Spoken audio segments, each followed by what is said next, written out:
ರಕ್ತಾಸುರ, ನಿನಗೆ ಮಂಗಳವಾಗಲಿ. ಇದೇನು ಇಷ್ಟು ಆತುರವಾಗಿ ನನ್ನನ್ನು ಕರೆಸಲು ಕಾರಣವೇನು?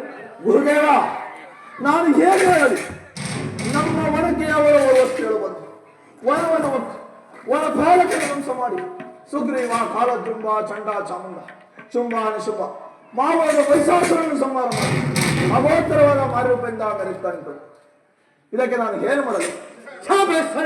ಕೆಲವರು ಹಾಳಾಗಿ ಹೋದ ಮೇಲೆ ನನ್ನನ್ನು ಸ್ಮರಿಸಿಕೊಂಡ್ಯಾ? ನೀನು ಹಾಳಾಗಿ ಹೋಗು. ಗುರುದೇವ, ನಿಮ್ಮನ್ನು ಮರೆತಿದ್ದು ಮಹಾ ಅಪರಾಧವಾಯಿತು. ದಯವಿಟ್ಟು ನಮ್ಮನ್ನು ಕ್ಷಮಿಸಿಬಿಡಿ.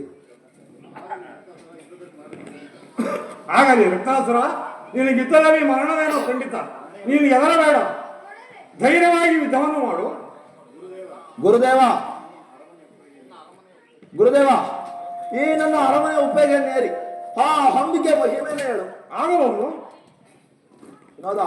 ಇದೇ ನಮ್ಮ ಗುರುದೇವರು. ಆಗಲಿ ನೋಡು ರಕ್ತಾಸುರ, ಆಕೆ ಬಲಭಾಗದಲ್ಲಿ ನಿಂತಿರುವರು ಶ್ರೀ ಮಹಾವಿಷ್ಣು. ಆಕೆ ಎಡಭಾಗದಲ್ಲಿ ನಿಂತಿರುವರು ಸೃಷ್ಟಿಕರ್ತರಾದ ಬ್ರಹ್ಮ ಮಹೇಶ್ವರ. ಆಕೆಯ ಚರಣ ಸನ್ನಿಧಿಯಲ್ಲಿ ಕುಳಿತಿರುವನು ನಿನಗೆ ದ್ರೋಹನ ಮಾಡಿದ ನಿನ್ನ ಆಕೆಯ ಹಿಂಬಾಲಿ ನಿಂತಿರುವ 33 ಕೋಟಿ ಸುರದಿಕ್ಪಾಲಕರು. ನೋಡು, ಯುದ್ಧವನ್ನು ಮಾಡು. ಯುದ್ಧದಲ್ಲಿ ನಿನಗೆ ಮರಣವೇನು ಖಂಡಿತ, ಆದರೆ ರಣಯಡಿ ಆಗಬೇಡ. ಹಾಗಾದ್ರೆ ನಾನು ಹೊರಡಲು ಆಗಬಹುದು ಗುರುದೇವ.